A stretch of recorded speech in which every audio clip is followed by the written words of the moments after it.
आदाब, India tomorrow में आपका स्वागत है। मैं मसीहुज़्ज़मा अंसारी।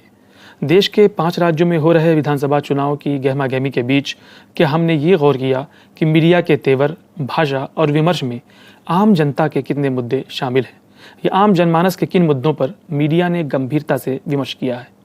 काशीराम के शब्दों में कहें तो मनी, मीडिया और माफिया के गठजोड़ ने लोकतंत्र में बसने वाले आम नागरिकों के मुद्दों को मुख्य धारा से कोसों दूर कर दिया है। चुनावी सभाओं में नेताओं का एक दूसरे पर हमला और उनके द्वारा दिए गए जुमले पर प्राइम टाइम में चर्चा के नाम पर न्यूज़ रूम में हो रहे एंकर और एंकराओं के शोर में गुम होती गरीबी, भुखमरी, बेरोजगारी, स्वास्थ्य और शिक्षा जैसे अनेकों मुद्दों पर बात करने के लिए कोई भी मीडिया चैनल तत्पर नजर नहीं आता। अगर ध्यान दें तो पिछले चरण के चुनावी सभाओं में सत्ता पक्ष द्वारा जिन्ना, शमशान और कब्रिस्तान जैसे मुद्दे उछाले गए। विपक्ष ने उसी तेवर में आरोप लगाया और मीडिया ने उसी लाइन पर अपना शो चलाया, लेकिन इस पूरी प्रक्रिया में देश के बुनियादी और महत्वपूर्ण मुद्दे गायब रहे। ये बातें ऐसे राज्य में हो रही हैं जहां कुछ महीने पहले कोरोना महामारी के समय स्वास्थ्य सुविधाओं, ऑक्सीजन की कमी और सरकारी लापरवाही से हमने अपनों को तड़प तड़प कर मरते देखा है। अगर केवल स्वास्थ्य जैसे मुद्दे पर बात करें तो मीडिया में इस मुद्दे पर गंभीरता से चर्चा सिरे से गायब है।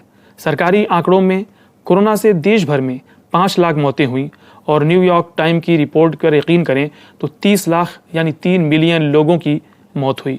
अकेले उत्तर प्रदेश में सरकारी आंकड़ों के अनुसार 23,000 लोगों की मौत हुई और गैर सरकारी आंकड़ों में मौतों की संख्या लाखों में बताई गई। इन सब के बावजूद मीडिया में रिपोर्ट को देखें तो चुनाव के समय में भी स्वास्थ्य जैसे गंभीर और महत्वपूर्ण मुद्दे पर कोई प्राइम टाइम या चर्चा नहीं हो रही है।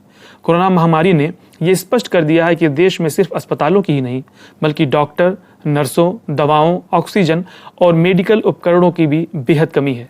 भारत दुनिया की सबसे बड़ी अर्थव्यवस्था होने का दावा जरूर करता है, लेकिन स्वास्थ्य पर जीडीपी का 1.23% ही खर्च करता है, जबकि विश्व के कई देश स्वास्थ्य बजट पर 15 से 18% तक खर्च करते हैं। साल 2015-16 में अमेरिका ने अपनी जीडीपी का 17.43% स्वास्थ्य पर खर्च किया था। जापान ने जीडीपी का 10.9%, फ्रांस ने 11.67% और चीन ने 5.88% खर्च किया था। भारत में स्वास्थ्य पर जीडीपी का 2.5% तक बढ़ाने के लिए 1 दशक से अधिक समय से नीतिगत सहमति के बावजूद इस दिशा में अब तक सरकार ने कोई कदम नहीं बढ़ाया है। भारत में इलाज कराने के लिए अपनी जमा पूंजी से अधिक खर्च करने के कारण देश के लाखों लोग हर साल गरीबी के जाल में फंस जाते हैं। महंगे इलाज के कारण सार्वजनिक स्वास्थ्य की जर्जर स्थिति की वजह से उन्हें कर्ज लेकर इलाज कराना पड़ता है।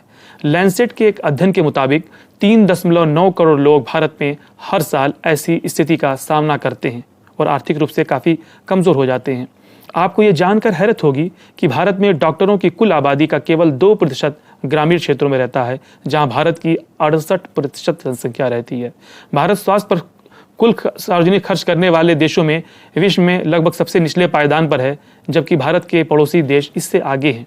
आर्थिक सर्वेक्षण के 2020-21 के अनुसार सरकारी बजट में स्वास्थ्य सेवा का प्राथमिकता देने के मामले में भारत 189 देशों में 179 स्थान पर था।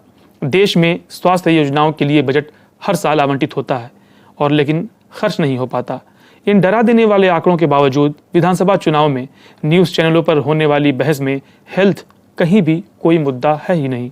चुनाव के समय मीडिया के राजनीतिक चौपाल, हुंकार, बिंदास बोल, देश नहीं झुकने देंगे आदि जैसे कार्यक्रमों में गंगा में तैरती लाशों पर कोई शो दिखाई या सुनाई नहीं देता। खबरिया चैनल सरकारी पक्ष या विपक्ष की राह पर तो चल पड़े, लेकिन इस होड़ में जनता के बुनियादी और महत्वपूर्ण मुद्दे कोसों दूर रह गए हैं। धन्यवाद।